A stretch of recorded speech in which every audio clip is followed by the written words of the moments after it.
So you're learning a lot of new verbs, a lot of tenses, a lot of conjugations, many new words.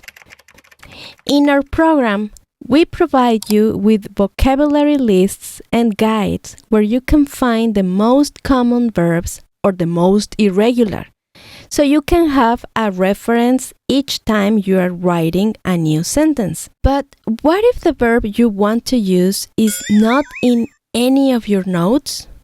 Because, you know, Spanish has many verbs, thousands of verbs.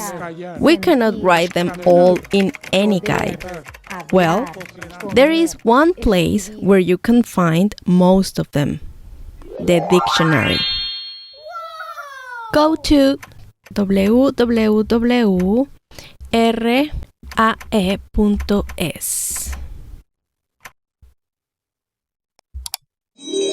This is the most important dictionary in Spanish, el Diccionario de la Real Academia Española, or DRAE. Here you can find not only word definitions, but also the word classification.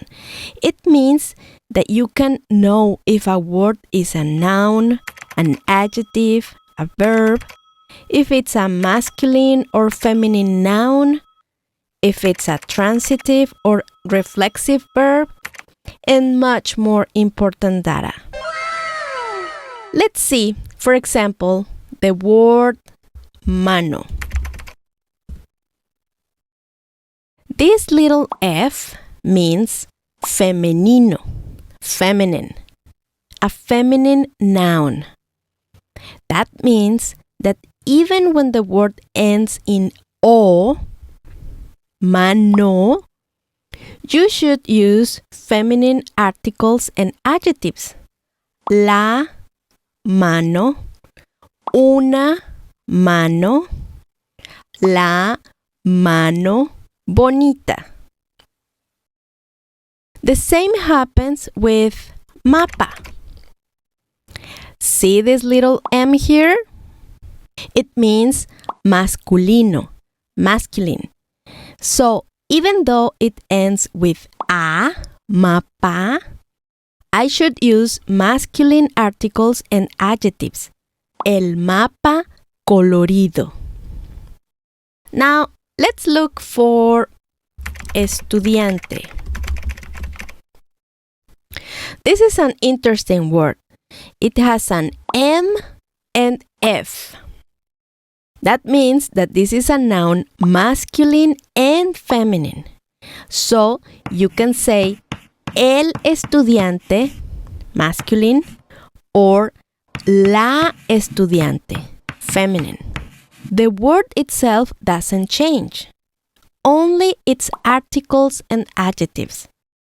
El estudiante organizado, la estudiante organizada.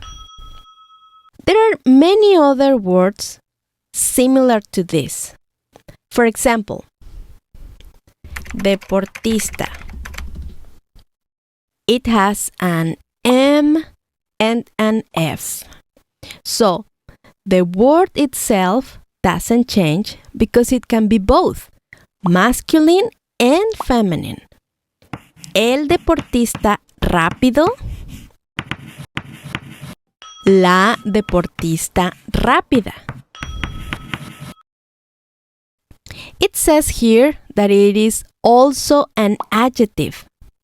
It means that I can use it to qualify a noun, but it won't change gender because this is a masculine and feminine adjective.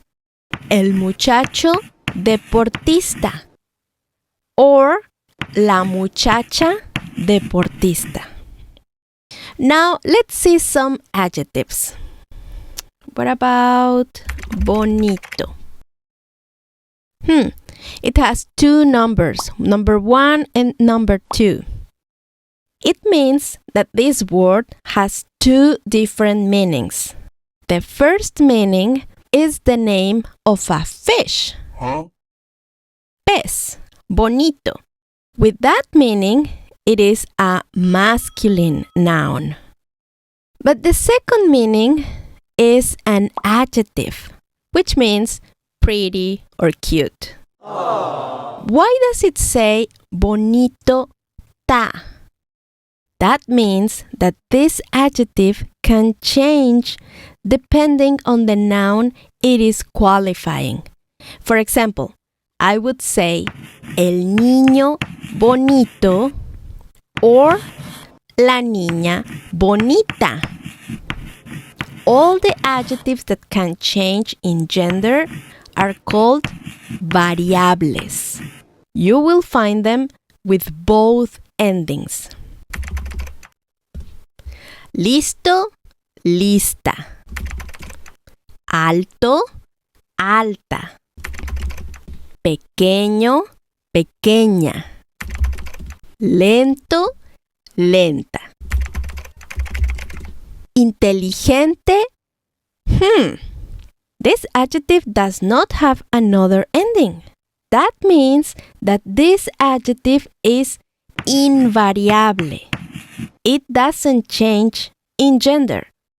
So, I can say la niña inteligente or el niño inteligente. Many invariable adjectives end in E, but they can also end in other letters like L, N, R, etc. That is why it is so useful to know how to use the dictionary. Yes. Now, let's see some verbs.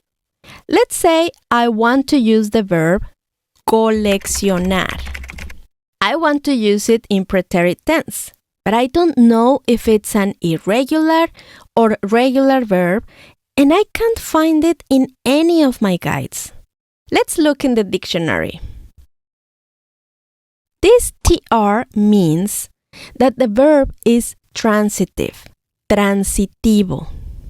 That is, that it can transfer its action to an object. If we scroll down, we'll find all the possible conjugations for this verb. You know some of these tenses. For example, you already know presente. Then we have imperfecto. Here we have pretérito and future tense. All these tenses belong to el modo indicativo, indicative mood. But then we have more tenses for subjunctive mood, modo subjuntivo. But don't worry, you'll learn them in due time. Let's look for another verb, trepar. I want to say that one day when I was a kid, I climbed up a tree. So I scroll down to look for the preterite tense. Then, yo. Trepé. Yo trepé. This is a form for preterite. So, I write, cuando era niña, trepé un árbol, una árbol. Una or un. Let's look for árbol. It has an M, so it's masculine. Un árbol. Now you know how to use the dictionary to find conjugations and other important information. Thank you very much.